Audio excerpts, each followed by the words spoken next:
Um, may mga tao na nananakit sa atin or sinisiraan tayo. So, bakit nila tayo sinisiraan? Kasi, alam nila na threat tayo sa kanila. Alam nila na may potential ka na mauusan sila. That's why, kailangan nilang siraan ka. Kailangan nilang gawin yung best nila para i-down ka. Kailangan nila na ipakita na mali ka. Kailangan nila ipakita na hindi ka karapat-dapat. Kailangan nilang ipakita na ang dami mong ginagawang mali. So, ito yung mga tao na talagang ida-down ka. At nakakasakit yun sa atin. Minsan, kapag na-encounter natin itong mga tao na to, pamilya man yan, kaibigan man yan, kasama mo man yan sa work, andun yung mayroon tayong normal na mentality na gusto nating gumante.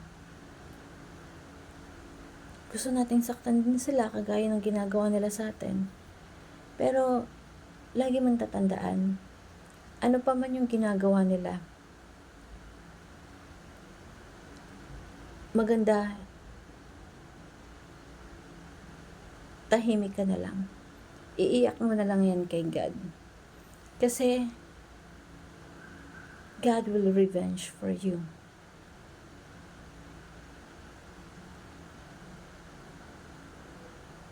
Pag ang Diyos ang gumanti sa kanila,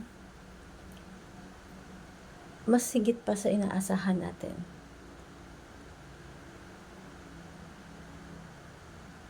At aware naman itong mga tao na to kapag sa mga kasalanan nila sa'yo, aware yan sila. Sa pananakit nila sa'yo, aware yan sila. Sa mga ginawa nila sa'yo, aware yan sila. At alam nila kung ano yung mga ginawa nila. Pero hindi mo na kailangan ipamukha sa kanila kung ano yung mali na ginawa nila. Kasi aware na sila doon. Ang kailangan mo lang gawin, huwag mong hayaan sa sarili mo na maging effect ka ng mga bagay na ginagawa nila. Yes, masakit. Yes. Parang, alam mo minsan sasabog ka na lang Kasi, magugulat ka na lang sa mga ginagawa nila para masaktan ka. Magugulat ka na lang sa mga sinasabi nila para masaktan ka. Lalo na yung mga taong mahal mo.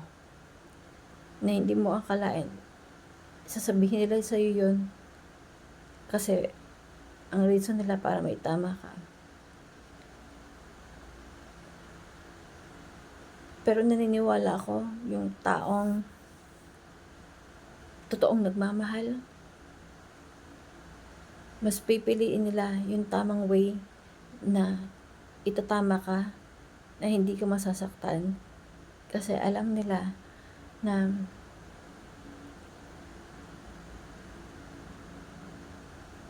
mas nakakabuti yung itatama mo yung tao na hindi mo sila sasaktan. Pero, hindi lahat aware doon. Mas gagawin nila yung mga bagay na alam nila tama. Lalo na yung makapanakit ng kapwa.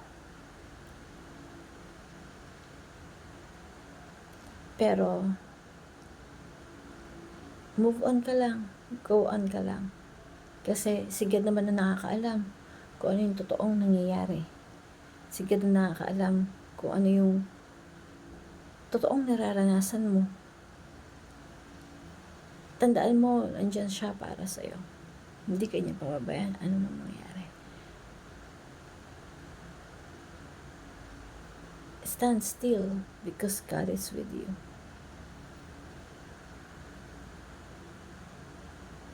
Iyak mo lang. Kung hindi mo na kaya, iyak mo lang. Pero, God is with you. He will revenge for you. Thank you everyone and God bless.